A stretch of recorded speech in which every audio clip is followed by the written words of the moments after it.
Oke, kembali lagi bersama saya Hafiz Nopialdi dan kali ini kita akan belajar lagi bahasa Madura mengenai ragam bahasa yang ada di Madura. Kemudian kita juga akan membahas mengenai bagaimana sih bahasa Madura yang sekarang ada di Pontianak, di Kalimantan Barat khususnya ya Bang ya. Betul. Mungkin nanti Bang bisa jelaskan bagaimana yang ada di Putu Sibau, kan ada juga orang Madura di sana ya Bang ya. Betul. Oke, kita mulai langsung Bang. Bagaimana ragam bahasa yang ada di dalam bahasa Madura itu? Baik.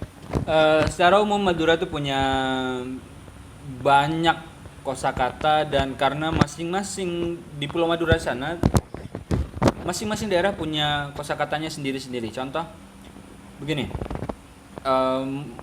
Ada 4 dialek besar dalam bahasa Madura. Pertama ada dialek Sampang, kedua ada Pamekasan, ketiga ada Bangkalan, dan yang keempat ada Sumenep. Ini adalah 4 dialek besar. Di Kalau luar, Abang dialek yang mana itu? saya lebih ke Bangkalan. Kebangkalannya ya, oke. Nah, setelah itu dari 4 dialek ini sebenarnya banyak pecahan lagi. Kalau disebut bahasa Madura itu ada Pulau Kangean, itu juga bahasa Madura, cuman itu sudah rasanya itu bukan termasuk dalam bahasa Madura lagi. Itu mulai dia punya bahasa sendiri walaupun kosakatanya sangat berkaitan erat dengan bahasa Madura. Bawean, Probolinggo misalnya, Jember. Orang Jember itu sudah jarang orang menyebut yang orang Jember adalah kebanyakan orang Madura, karena orang Jember itu menyebut dirinya dengan masyarakat Pendalungan. Masyarakat Pendalungan atau Pandalungan itu penggabungan dua etnis besar, yaitu orang Madura dan orang Jawa. Ini daerah Jawa Timur semua ya nih Bang ya? Iya, daerah Jawa Timur semuanya. Oke. Setelah itu dia punya istilahnya punya tingkatan. Punya tingkatan. Misalnya saya dengan Abang Hafiz, kawan teman sebaya itu cara bicaranya begini. Dengan orang tua saya cara bicaranya begini. Dengan orang yang tingkat sosialnya jauh lebih tinggi itu cara bicaranya berbeda. Contoh misalnya dalam tingkatannya paling tidak tingkatannya ada 3 tingkatan. Sebenarnya kalau tidak salah ada 9. Iya. Paling tidak bisa dibabak menjadi tiga tingkatan. Pertama ada cak-cak pasar atau cak-cak atau acaca, itu artinya berbicara. Pasar itu ya pasar, berarti secara umum. Di daerah pasar. Di ya, daerah bahasanya. pasar, Oke. masih bisa dikonsumsi secara umum lah. Itu yang kedua, tingkatan yang kedua ada besah atau bahasa. Yang ketiga ada parpesan, itu yang paling halus. Paling halus ya. Nah, untuk kata kamu itu banyak lagi. Ada kakeh, ada be'nah, ada be'en, ada tikah, ada ajunan. Nah, ajunan ini yang Paling halus. yang paling halus. Ajunan paling halus itu biasanya ajunan itu biasa digunakan kepada siapa Bang? Misal kalau cacak pasar itu digunakan oleh teman sebaya, basah itu dengan orang yang lebih tinggi dari kita, misalnya orang tua orang yang kita hormati. Dan parpesan itu dengan orang tingkat sosialnya itu tinggi, misalnya contoh Pak Haji misalnya ya? Pak Haji Itu belum bisa? tentu. Belum tentu ya? Oke. Tapi kiai atau Kiai, ulama sudah oke. pasti. Nah, berbicara mengenai ragam bahasa tersebut Bang, di daerah Madura itu pasti ada kerajaan ya Bang ya dulu Bang? Ya. Nah, apakah sepengetahuan Abang, bahasa di dalam lingkup kerajaan tersebut berbeda dengan bahasa yang digunakan oleh masyarakat sekitar? Walaupun itu bahasa apa tadi yang paling halus Parpesan. Nah, itu. Sepengetahuan saya tidak ada perbedaan di situ. Hanya memang perbedaan dari penggunaannya saja. Ya contoh misalnya dengan kiai tidak bisa bilang kakeh itu, wah matilah itu, selesailah dia. Kiainya sih tidak marah. Orang-orang sekitarnya itu aja yang paling marah. Pasti jangankan mau tangannya tidak bergerak, tapi matanya itu sudah membunuh itu sudah. Gini aja paling. Iya. Wah, sudah selesai dari situ. Sepengetahuan saya tidak ada perbedaan. Dan menarik kalau misalnya membahas tentang kerajaan yang ada di Pulau Madura. Ini mungkin ini jadi cikal bakal kenapa bahasa Madura punya keterkaitan erat dengan bahasa Jawa. Pertama, Madura itu termasuk pernah dalam kalau tidak salah kawasan kerajaan besar Majapahit atau Mataram begitu. Setelah itu dia juga dikuasai oleh yang iya karena mungkin karena apa ya, kerajaan itu kerajaannya orang-orang Jawa atau apa Iya. gitu. Jadi bahasa Madura itu punya bisa dibilang nadinya itu hampir mirip DNA-nya dengan bahasa Jawa.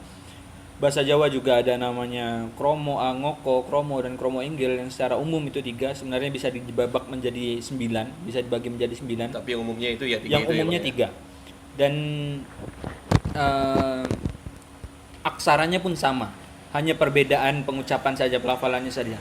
Kalau dalam bahasa Jawa ada namanya aksara itu namanya hono coroko. Itu kalau dalam bahasa Madura hana caraka.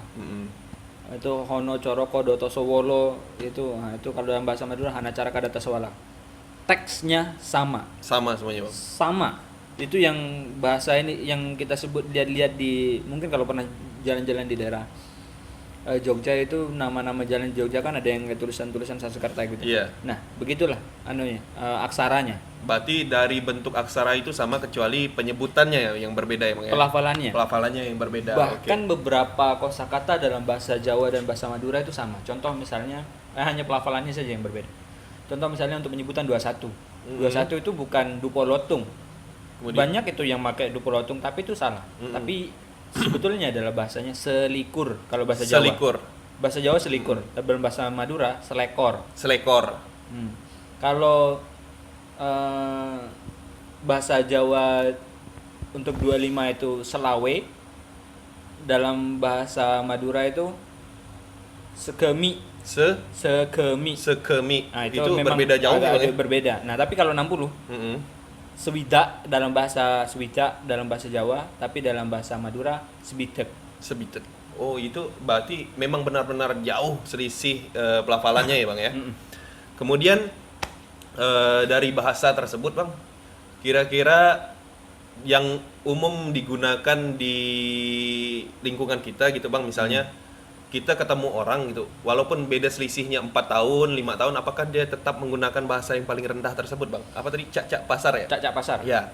Itu kalau saya akan jauh lebih aman menggunakan bahasa yang agak halus sedikit. Misalnya kakeh misalnya, jangan pakai kata kakeh tapi sampean. Sampean misalnya, beun dan beunah itu sebenarnya agak ini aja dari orang yang lebih tua ke kita gitu, mana masalah. Tapi kalau misalnya dari yang lebih muda ke yang lebih tua itu agak kurang asik, kurang ngelok lah begitu. Kalau saya ketemu orang, kita tahu kelihatannya ini agak-agak senior dari saya, kita lah gitu. Pakai kata sampean aja cukup gitu. Yang tadi kan itu cak-cak pasar, kemudian yang keduanya apa? Besah. Pesah. BHE dia. Oh, besah. Besah. Besah. Oke, besah, dan yang terakhir parpesan. Parbesan. Nah, parpesan. Kalau misalnya parpesan ini kita gunakan kepada orang-orang yang selain seperti kiai, ustadz atau lain sebagainya, itu boleh, Bang? Boleh. Misalnya kepada kita tahu umurnya ini misalnya selisih dengan kita 20 tahun nih. Kita boleh menggunakan parpesan tersebut. Sangat dianjurkan ya, Bang, ya. Dianjurkan. Iya, iya. Orang kalau misalnya orang Madura ketemu sama orang Madura yang lain, terus dia menggunakan bahasa Caca Pasar, itu biasa saja.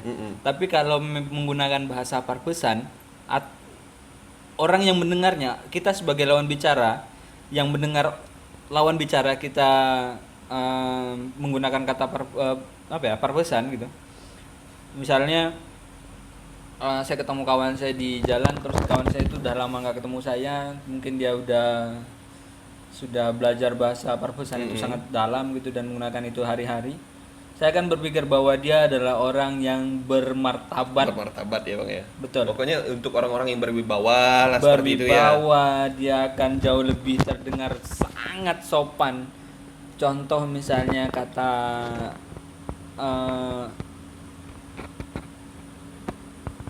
mole misalnya. Kata mole itu umum, itu bahasa yang biasa-biasa saja. Tapi kalau misalnya orang dia menggunakan kata peleman itu artinya sama pulang juga. Sama pulang juga, tapi itu jauh lebih halus. Nah, itu akan terdengar sangat sopan sekali itu rasanya dan saya masih sampai sekarang masih belum bisa menerapkan itu. karena agak takut salah Iya, ini iya, bahasa iya. ini agak sensitif bahasanya rasanya. Bagi kita sih biasa-biasa Berarti aja. berbeda jauh antara bahasa cak-cak pasar dan bahasa parpesan itu ya Bang ya. Oke. Dan selanjutnya saya minta pendapat Abang bagaimana perkembangan atau perubahan yang terjadi oleh bahasa Madura ini terhadap kepada masyarakat kelompok komunitas yang ada di Pontianak. Di Pontianak. Bahasa Madura di Pontianak sebenarnya sudah jauh lebih bukan meninggalkan sih. Makna kata meninggalkan itu jauh jahat sekali rasanya, Iya, punya iya. konotasi negatif. Dia punya DNA-nya sendiri. Contoh misalnya dalam bahasa banyak orang di Pontianak menggunakan kata di samping, sampeng. Sampeng itu bermakna di samping. Di samping. Bahasa Madura aslinya? Tidak ada kata samping dalam secara spesifik kanan dan kiri. Mm-mm. Tapi dia menyebutkan kanan kiri setiing di sekitar atau di samping itu tang seting. Nah, ini di tang samping, di samping saya misalnya. Tapi itu kalau bahasa Madura ya tadi kita boleh pakai penggunaan kata dia, banyaklah menggunakan bahasa Madura yang sudah mulai tergerus karena ya kita tidak bisa menghindari itu karena tinggalnya kita masyarakat yang guyup. Iya. Masyarakat Madura berbaur dengan masyarakat bahasa Pontianak. Melayu Pontianak itu jadi tidak bukan ini juga sih yang itu katakanlah hasanah bahasa di Iya, situ. iya, iya. Contoh lagi ada motor itu. Motor itu kalau di bahasa Madura itu ada dua, ada penggunaan kata motor dan ada yang menyebutkan dengan kata sepeda. Sepeda. Kalau ke daerah saya, ke daerah kampungnya nenek dari sebelah ibu itu di Jember, orang sana umum menyebutkan motor itu dengan kata sepeda. Tapi kalau untuk sepeda engkol, sepeda biasa, itu ada dua, ada namanya sepeda pancal. Sepeda pancal itu gimana tuh? Iya, sepeda engkol. Iya. Di engkol pancal. Pancal itu engkol ya? Sepeda engkol atau lereng. Lereng. Lereng itu artinya juga sepeda. Sepeda. Apakah lereng itu memiliki makna lain Bang dalam bahasa Madura? Enggak ada. Nggak ada ya? Memang hanya kalau orang Madura ketemu dengan kata alerengan, berarti menggunakan sepeda. Sepeda. Saya pikir tadi apakah lereng ini memiliki makna lain? kayak lereng gunung. Iya kan, akhirnya digunakanlah ke sepeda. Enggak, Seperti dia misalnya bahasa kampung itu ada yang menyebutkan motor itu kan sebagai Honda, ya kan? Ya. Menyebutkan merek, iya kan? Iya, betul. Walaupun dia pakai Yamaha, Suzuki, tetap mereka menyebutnya Honda. Kita sebut saja daerahnya Ketapang paling Iya. banyak. Ketapang Kayong gitu. Nah seperti itu. Oke, selain itu Bang, misalnya bahasa ada nggak sih misalnya bahasa Melayu Pontianak atau bahasa Indonesia, kemudian karena tidak memiliki bahasa Madura tidak memiliki kosakata tersebut, akhirnya di bahasa Madura kan Diambil lagi. diambil gitu, tapi diubah, begitu Bang. Ada nggak kira-kira?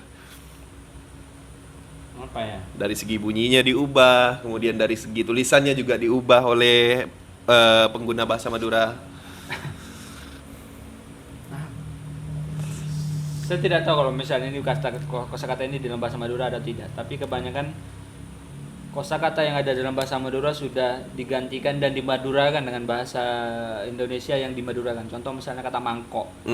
Mangkok itu sebenarnya dalam bahasa Madura tidak ada kata mangkok. Iya. Ada kata tobung. Tobung ya Bang ya. Oke, selain itu ada lagi Bang? Apa ya? Celana. Celana itu acelanaan. Nah, itu kata dia. Banyak tuh acelanaan. Acelanaan. Sebenarnya dalam bahasa Madura ada kosakata itu. Ada kata kato. Kato itu punya dua makna. Satu Celana dalam ya? Ya, celana dalam. Satu, kedua celana secara umum. Dan seleber. Seleber. Seleber itu celana. Kaosan. Baju kaos ya. Kaos. Iya. Sebenarnya tidak ada spesifik di bahasa Madura untuk kaos. Adanya hanya pakaian saja. Bagian atas itu disebut dengan kata kelambi. Nah, kira-kira apa sih penyebab dari hal tersebut, Bang? Tahu nggak? Kita tidak bisa pungkiri kalau misalnya orang yang hidup dengan multikulturalis di daerah sekitarnya, dia pasti punya pengaruh besar. Pertama seperti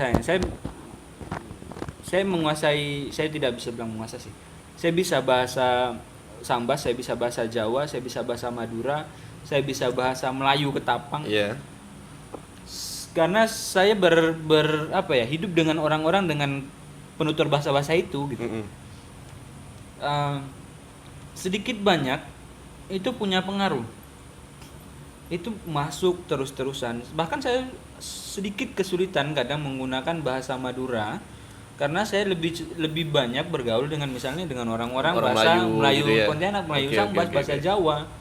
Bahkan mungkin ya dia punya space itu, punya ruang dalam otaknya itu sudah pembatasnya sangat tipis sekali sehingga tembuslah sedikit kosakata Iya, ini iya. masuk ke dalam Itu bahasa umum Madura sih, secara umum. Dan memang kurangnya kesadaran menggunakan bahasa dan kecenderungan dari segi pribadi mungkin ini ada yang sedikit merasa minder dengan bahasa daerah, apalagi Era kita sekarang era ya Bang ya. sekarang ini sudah banyak bahasa-bahasa yang sudah sangat tidak saya pahami kenapa mereka menggunakan bahasa itu Itu hari-hari. biasanya vlogger atau youtuber bahkan misalnya dia dari Ketapang, Pontianak atau dari daerah manapun tetap dia makainya lo gue. Ya. Umum kita jumpai seperti itu, lo gue. Makanya YouTube saya itu biasanya menggunakan aku, saya, kamu, kau, ya seperti itulah. Saya anti menggunakan lo gue. Ya biar dapatlah ciri khasnya begitu, Bang. Ya entah kenapa mereka menggunakan bahasa itu tanpa dipikirkan imbasnya bahwa suatu saat ketika bahasa yang mereka gunakan itu sudah mendarah daging misalnya, bahasa yang kita punya sendiri sudah mulai tergerus oleh Iya. bahasa itu. Contoh, dan ini sudah sangat buruk sekali. Ini mohon maaf pada para kaum pecinta drakor ya, menggunakan kaget atau apanya itu dengan bahasa Korea misalnya. Itu sebut secara pribadi saya situ kalau di negara ini bukan negara hukum saya pengen tampar aja. We kata dia. Iya. We apa yang salah dengan kata? Loh kok bisa? Kenapa?